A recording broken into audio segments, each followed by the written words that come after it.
राही को अपनी dance academy तोड़ते हुए देख प्रेम ने अपनी चुप्पी तोड़ी और यहीं पर आया सीरियल अनुपमा में जबरदस्त ट्रैक। अपकमिंग ट्रैक में दिखाया जाएगा कि अनुपमा के जीतते ही राही पूरी तरह टूट जाती है। वह रोते हुए कहती है कि अब वह कभी डांस नहीं करेगी क्योंकि उसे लगता है कि वह हर बार अपनी मां से हार जाती है। पूरा कोठारी परिवार उसे समझाने की कोशिश करता है, लेकिन ख्याति और वसुंधरा कोई मौका नहीं छोड़ते उसे ताने देने का। वे कहते हैं कि यह तो अपनी मां से जानबूझकर हारी है, खुद अपने कर्मों से हारी है। ख्याति ताना मारती है कि अगर चाहती तो अनुपमा को टीम से बाहर कर देती, लेकिन इसके अंदर मां का प्यार जाग गया और इसने अनुपमा को मौका दिया। यह बातें राही को और ज्यादा तोड़ देती हैं।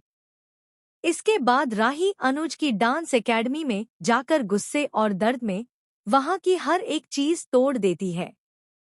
अपने घुंघरू, सजावट और सामान सबको तहस-नहस कर देती है।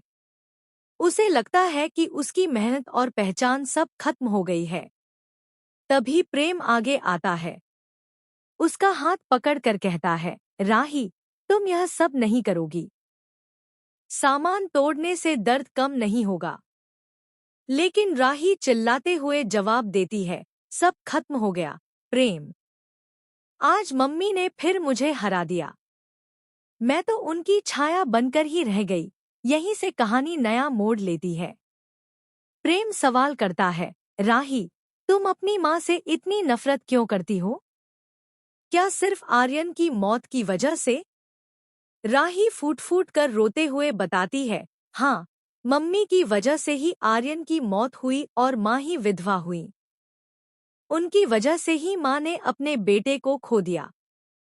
सिर्फ मेरी नज़र में मम्मी ने ही सब कुछ छीन लिया। लेकिन प्रेम चौंकाने वाला सच बताता है, नहीं राही, यह सब तुम्हारी मम्मी की गलती नहीं थी। आर्यन की मौत के पीछे कोई और है। राही हैरान होकर पूछती है, तो असली जिम्मेदार कौन है?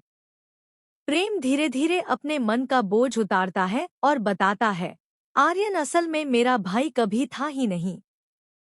वह ख्याति माँ का बेटा भी नहीं था। सच तो यह है कि ख्याति माँ का बच्चा जन्म के कुछ समय बाद ही बीमारी से इस दुनिया से चला गया था। आर्यन कोई और ही था, जो बहुरूपिया बनकर आया था कोठारी परिवार की प्रॉपर्टी छीनने के लिए। राही यह सुनकर पूरी तरह दंग रह जाती है और पूछती है, तो फिर आर्यन की जान किस